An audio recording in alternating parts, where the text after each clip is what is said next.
नमस्कार, news watch India आप देख रहे हैं। आपके साथ मैं हूं मेघना सचदेवा।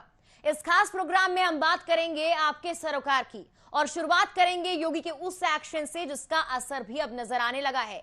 सीएम योगी का बुलडोजर तो लगातार चल रहा था, लेकिन अब बात करेंगे कैसे वो बुलडोजर अवैध पार्किंग पर भी चलना शुरू हो गया है। सड़क सुरक्षा को लेकर भी योगी सरकार सख्त नजर आ रही है। इसी को लेकर सीएम योगी ने सड़क सुरक्षा को लेकर अधिकारियों से बातचीत की और सीएम योगी ने अधिकारियों को अवैध पार्किंग को बड़ा एक्शन लेने के लिए भी कहा है। आपको अब बताते हैं कि सीएम योगी का अवैध पार्किंग को लेकर आखिर प्लान क्या है। एक रिपोर्ट देखिए।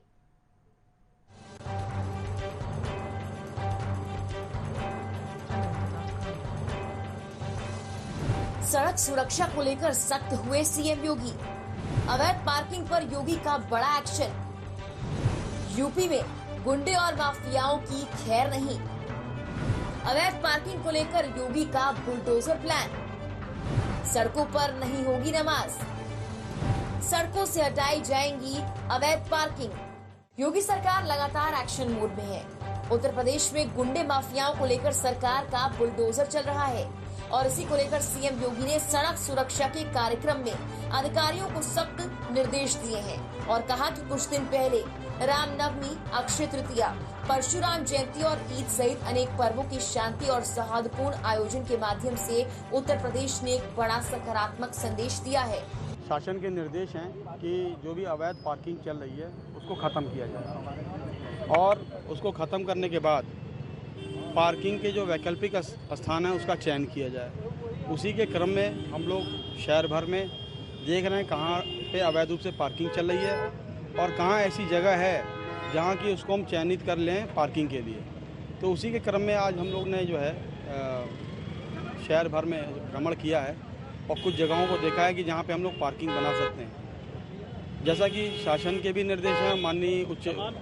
साथ ही सीएम योगी ने लाउड स्पीकर्स को लेकर कहा कि हमने संवाद के जरिए अनावश्यक लाउड स्पीकर्स को हटाया है। ऐसा है, अगर कोई भी बिल्डिंग होती है, कोई बहुत बड़ा शॉपिंग कॉम्प्लेक्स है या कोई मॉल है या कोई होटल है, उनकी अपनी डेजिग्नेटेड पार्किंग जो है वो अलॉट होती है। उसके हिसाब से नक्शा पास होता है। जिनके नक्शों के आधार पे जो पार्किंग कर रहे हैं, हमें उसमें कोई दिक्कत नहीं, ना ही उसमें हम कार्रवाई करने जा रहे हैं, क्योंकि ये प्राधिकरण का मामला है। इसके लिए मेरठ विकास प्राधिकरण देखेगा। बट जो सड़क फुटपाथ पे जो गाड़ियाँ अवैध रूप से खड़ी हो रही हैं, इसको जो है निश्चित रूप से नगर निगम देखेगा और वहाँ पे अवैध रूप से पार्किंग हो रही है उसको समाप्त किया जाएगा और वैकल्पिक स्थान का चयन करके वहाँ पार्किंग स्टैब्लिश किया जाएगा। सीएम योगी ने सड़कों पर धार्मिक आयोजन को लेकर कहा कि आयोजन से सड़कों पर यातायात की स्थिति न बिगड़े, इसको लेकर प्रशासन कार्रवाई करे।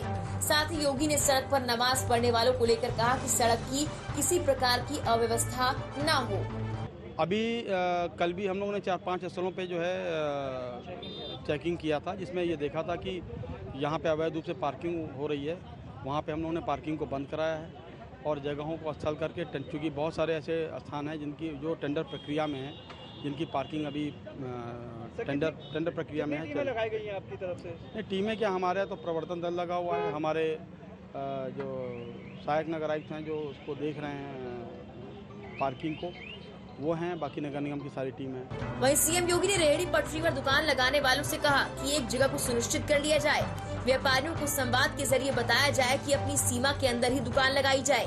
नगरों में पार्किंग की व्यवस्था को और बेहतर करना होगा। सीएम योगी ने स्थानीय प्रशासन की जिम्मेदारी बढ़ाते हुए कहा कि अवैध टैक्सी स्टैंड की समस्या का स्थायी समाधान किया जाए। ऐसी अराजकता पर सख्ती से लगाम लगाई जाए। अभी तो देखिए 10-12 जगहों पे अभियान चला है, 5-6 जगहों पे कल चला था और 8-10 जगहों पे आज चलेगा और अभी चल भी रहा। किन किन परेशानियों का सामना करना पड़ रहा है अभियान के? देखिए वाहनों की संख्या तो बहुत होती जा रही है, लेकिन पर्याप्त पार्किंग स्थल ना होने के कारण ये समस्या उत्पन्न हो रही है, जिसके क्रम में हम लोग जो है पार्किंग स्थल का चयन। साथ ही सीएम योगी ने सड़क पर अवैध ढाबे हटाने के लिए चिन्हित करने, बेसहारा पशुओं को पकड़ने समेत महानगर के अंदर चौराहों पर जेब्रा क्रॉसिंग बनाना शुरू कर दिया है। लेकिन सीएम योगी ने अधिकारियों को अवैध पार्किंग को 48 घंटे की डेडलाइन देकर कहा है कि अवैध पार्किंग हटाई जाए। फरमान के बाद योगी का बुलडोजर तेजी के साथ अवैध निर्माण और पार्किंग पर चल रहा है, क्योंकि योगी सरकार का बुलडोजर अवैध निर्माण के खिलाफ पहले भी तेजी के साथ चलता रहा है। लेकिन अब देखना ये होगा कि 48 घंटे के अंदर ये कितनी कार्रवाई करता है। Bureau report, news watch India. तो लगातार सीएम योगी के एक्शन पर अब किस तरह से अधिकारी सख्त हैं वो आप देख रहे हैं। ना सिर्फ सीएम योगी ने यह कहा कि उन्होंने जिस तरह से एक्शन लेने की बात कही उस पर अधिकारियों ने मिसाल कायम की है। पिछले काफी वक्त में जो आयोजन उत्तर प्रदेश में हुए हैं उससे एक मिसाल कायम हुई है, बल्कि अब भी बड़े एक्शन लेने की बात सीएम योगी ने कही है। अवैध पार्किंग से लेकर रेहड़ी पटरी वालों को भी निर्देशित किया गया है कि वो लोग अपनी जगह पर ही रेहड़ी पटरी लगाएं। अवैध पार्किंग को लेकर सीएम योगी का जो बुलडोजर है वो लगातार चल रहा है। इससे पहले अवैध निर्माणों पर आपने देखा या फिर भूमाफिया या गुंडों पर आपने देखा किस तरह सीएम योगी का बुलडोजर चल रहा है। एक बार फिर से सड़क सुरक्षा को लेकर सीएम योगी सख्त नजर आ रहे हैं और अब अवैध पार्किंग को लेकर भी यह बड़ा एक्शन। 48 घंटे का वक्त दिया गया है, यानी कि 48 घंटे के अंदर जितनी भी अवैध पार्किंग है उनको चिन्हित किया जाएगा, जितने भी अवैध स्टैंड है उनको चिन्हित किया जाएगा और उन पर नगर निगम और प्रशासन मिलकर कार्रवाई करेगा। ऐसे में अधिकारी भी सड़कों पर नजर आ रहे हैं। जाहिर सी बात है 48 घंटे का अल्टीमेटम है और इस 48 घंटे के अंदर ही एक्शन लेना है, तमाम जगहों को चिन्हित करना है, जिसके लिए सड़कों पर अधिकारी उतर चुके हैं। नगर निगम की टीम से लेकर प्रशासन के तमाम अधिकारी अब इस मामले को लेकर एक्शन में लग गए हैं। सड़क सुरक्षा को लेकर खास तौर से सीएम योगी ने ये बड़ी बातें कही।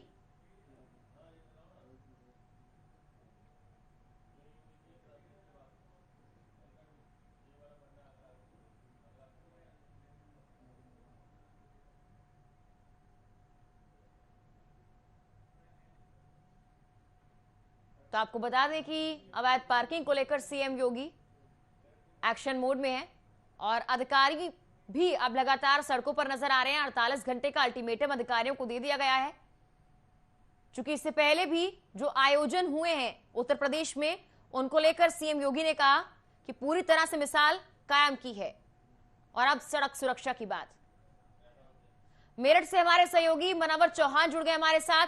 मनोवर, देखिए योगी सरकार एक्टिव नजर आ रही है और इससे पहले अवैध निर्माणों पर बुलडोजर चल रहा था, लेकिन अब साफ तौर पर 48 घंटे का अल्टीमेटम है कि अवैध पार्किंग को चिन्हित किया जाए और उन पर कार्रवाई की जाए। फिलहाल अपडेट क्या है मनोवर? देखिए, मुख्यमंत्री योगी आदित्यनाथ ने कैबिनेट की मीटिंग में ये फैसला लिया कि माफियाओं से जनता को बचाने के लिए माफियाओं को कमजोर करना होगा और इसी कड़ी में उन्होंने आदेश दिया जितने भी टैक्सी स्टैंड्स हैं और डग्गामार बस हैं, उनके जो बस अड्डे हैं और जो अतिक्रमण करने वाले लोग हैं उनसे निपटा जाए। 48 घंटे में एडमिनिस्ट्रेशन कार्रवाई करे। हालांकि कल देखा गया कि हमने पड़ताल भी की, कल कुछ नहीं हुआ। कोई भी एडमिनिस्ट्रेशन का व्यक्ति, कोई भी अधिकारी सड़कों पर नहीं दिखाई दिया। इक्का दुक्का जो दोपहिया वाहनों के चालान होते हैं उनके होते रहे जो रूटीन में होते हैं। लेकिन सुबह हेडलाइंस बनी कि ऐसा सीएम योगी के आदेशों के बाद भी जो प्रशासन है नहीं जागा है, तो आज उसके बाद इसका रिएक्शन देखने को मिला। पूरे उत्तर प्रदेश में जगह जगह देखने को मिला जो अवैध पार्किंग है उनको चिन्हित किया गया, टैक्सी स्टैंड्स हैं उनको चिन्हित किया गया और जो डग्गामार बसें हैं उन पर कार्रवाई की गई। जिन्होंने रेहड़ी पटरी वालों ने अवैध अतिक्रमण कर रखा था उनको चिन्हित किया गया, कार्रवाई की गई। और जो डग्गामार बसें सड़कों पर दौड़ रही थी और जगह जगह सवारियां उठाती थी उन पर भी कार्रवाई की गई है। यानी कि उत्तर प्रदेश में अब साफ तौर पर माफियाओं से पब्लिक को बचाने के लिए अधिकारी को निर्देश दिए गए थे, उसका अब यह एक्शन देखने को मिल रहा है। आज से शुरुआत हो चुकी है। हालांकि 48 घंटे का समय दिया गया था, लेकिन 48 घंटे पूरे होने को हैं अब और अभी तक पूरी तरीके से सफाया नहीं हो पाया है। लेकिन इतना जाहिर है कि प्रशासन ने शुरुआत कर दी है और जल्द ही प्रशासन जो सड़कें खचाखच भरी रहती है, चाहे अवैध ई रिक्शाज हो, अवैध ऑटोज हो, अवैध टैक्सी हो, बसें हो, 15 साल से ऊपर के वाहन पेट्रोल के हो, डीजल के 10 साल से ऊपर के हो, उन पर कार्रवाई होना सुनिश्चित हो गया है। अब जाहिर तौर पर सड़कों पर फर्राटा भरने वाले ऐसे वाहनों पर कार्रवाई की जाएगी और सड़कों को जाम से मुक्त कराया जाएगा और ट्रैफिक के जो रूल्स हैं उनको फॉलो कराया जाएगा। जगह जगह शहरों के अंदर जो महानगर है वहां पर कैमरे लगा दिए गए हैं, लाल बत्ती चालू कर दी गई है। पहले देखा जाता था कि दिल्ली एनसीआर में ही ये व्यवस्था लागू थी, लेकिन अब सब जगह ये व्यवस्था लागू कर दी गई है। व्यवस्था लागू होती हुई नजर जरूर आएगी और इस आदेश के बाद ये तो स्पष्ट हो गया कि योगी सरकार सड़क सुरक्षा को लेकर खासकर पूरी तरह से फोकस रहने वाली है। एक और बड़ी बात उन्होंने कही कि स्पीड ब्रेकर्स जो बिना मानक के बने हैं उन्हें हटाया जाए। सड़क सुरक्षा में उन्होंने ये बड़ी बात कही मनव्वर की जो बुजुर्ग हैं, जो महिलाएं हैं, उनको इन स्पीड ब्रेकर से गुजरने में काफी दिक्कत होती है, उन पर भी एक्शन लेने की बात उन्होंने कही थी। क्या इस पर कोई कार्रवाई होती हुई नजर आई है? क्या उन स्पीड ब्रेकर्स को हटाने के लिए प्रशासन कुछ एक्शन ले रहा है? देखिए, जो स्पीड ब्रेकर की बात की जा रही थी वो कहा जा रहा था जितने भी पेशेंट्स होते हैं उनको दिक्कत होती है, बुजुर्ग होते हैं उनको दिक्कत होती है। ऐसे में जो इस तरह के स्पीड ब्रेकर्स हैं उनको खत्म किया जाए और नॉर्मल किया जाए। हालांकि नगर निगम और डेवलपमेंट अथॉरिटी की तरफ से, प्रशासन की तरफ से अभी इस तरफ काम नहीं किया गया है और जल्द ही इस पर काम करने की बात की जा रही है। हालांकि देखा यह गया है कि बड़े जो हाईवेज होते हैं उनके ऊपर स्पीड ब्रेकर नहीं होते हैं, लेकिन जो गली मोहल्लों में जिनको रोड कनेक्ट करते हैं, कह सकते हैं संपर्क मार्ग होते हैं, वहां पर लोग दुर्घटनाओं से बचने के लिए स्पीड ब्रेकर मार देते हैं।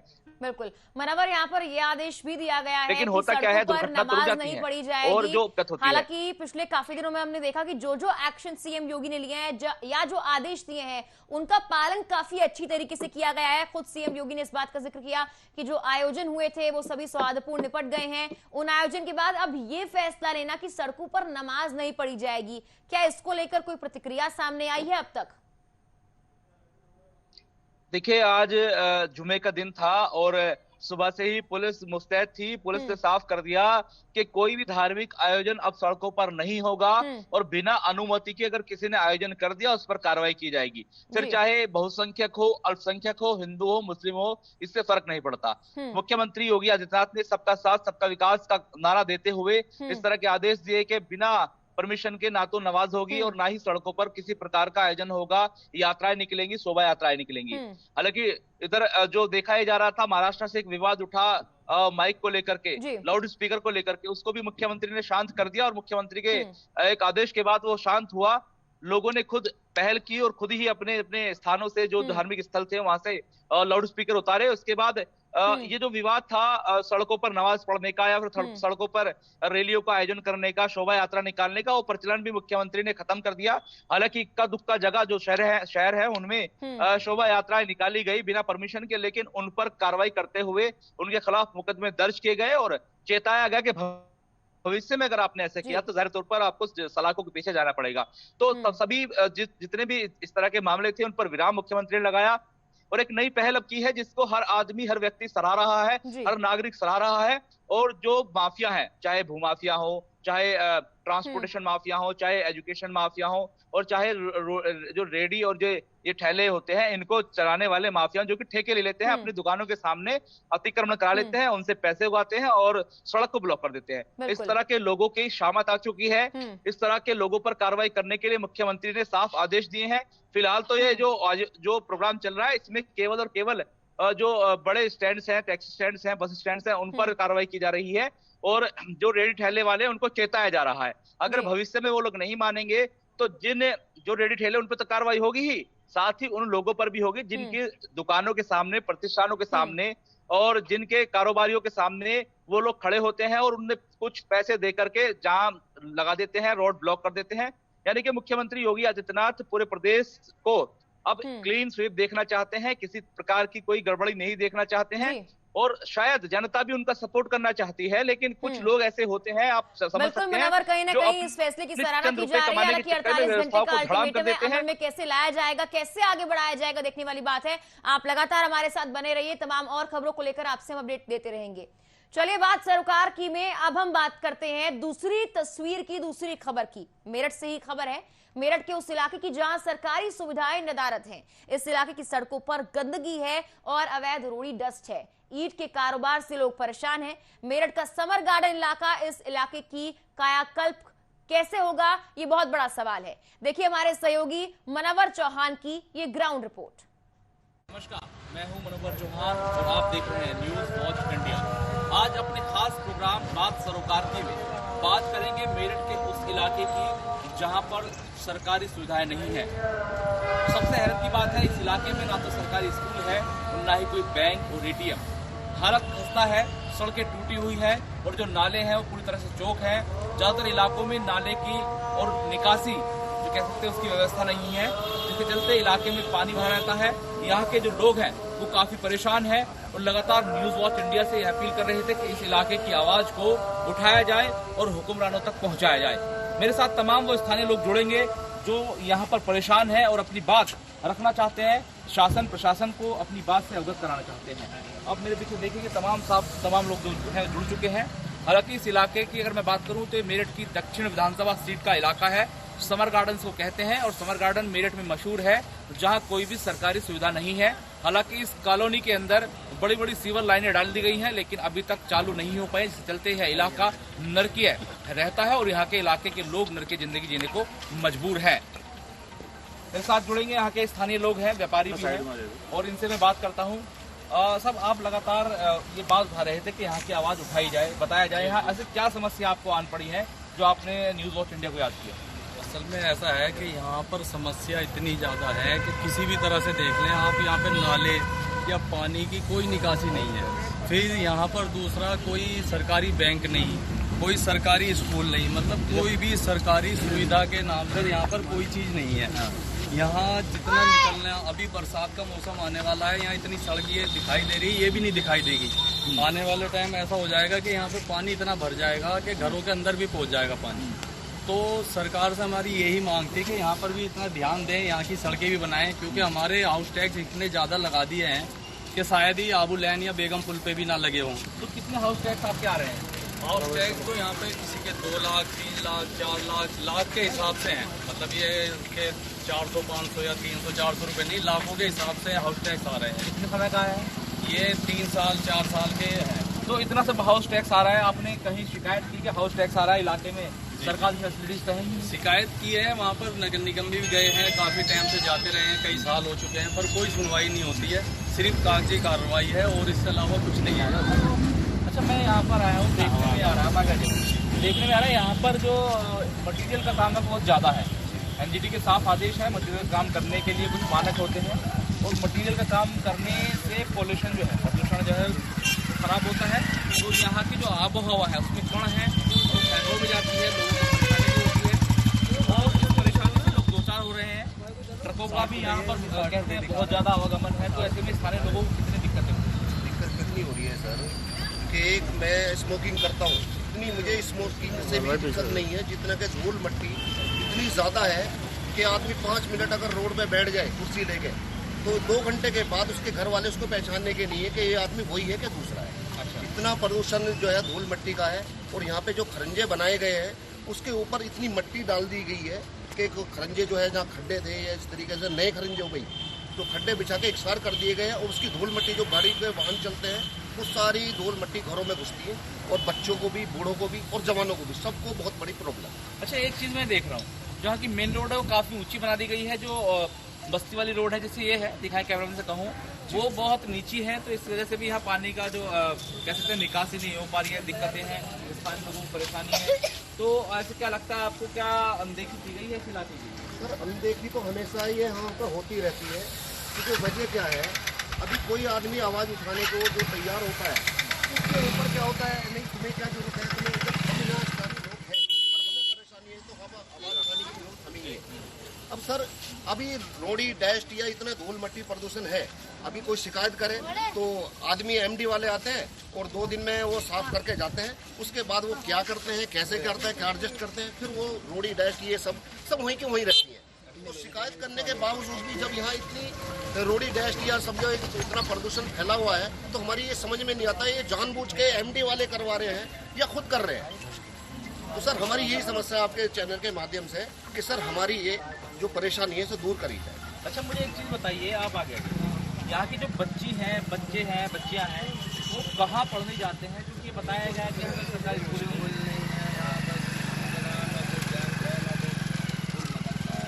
या कुछ नहीं है। अच्छा, प्राइवेट मदरसे संचालित है, इमदाद पर चलते हुए चल रहे हैं? छोटे चल रहे हैं, कुछ नहीं यहाँ कहाँ चल रहे हैं, कोई मैंने सुना 2-4 मदरसे आस-पास हैं, वहीं पर बच्चे पढ़ रहे हैं। छोटे छोटे मदरसे हैं जो यहीं से लोग बाग अपना चंदा करके वो बच्चों को पढ़ाते हैं, उसमें भी कोई सरकारी सुविधा या ऐसा कुछ नहीं है, वो है।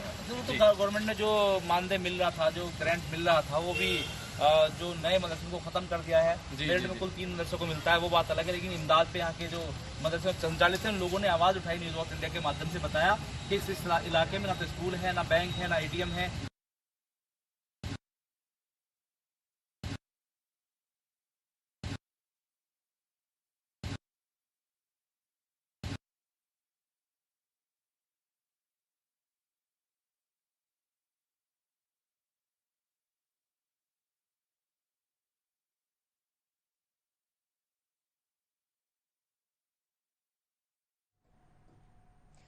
तो मेरठ के समर गार्डन के हालात आपने देखे कि यहाँ पर हाउस टैक्स तो आता है, लेकिन जो सुविधाएं वहां पर होनी चाहिए वो नजर नहीं आ रही। हमारे इस प्रोग्राम के जरिए ये आवाज हम उठाना चाहते हैं कि इस इलाके में सरकारी सुविधाएं भी दी जाएं और यहाँ के जो लोग हैं उनकी बात भी सरकार तक पहुंचे। फिलहाल के लिए बात सरोकार की में इतना ही। आप देखते रहिए न्यूज वॉच इंडिया। नमस्कार।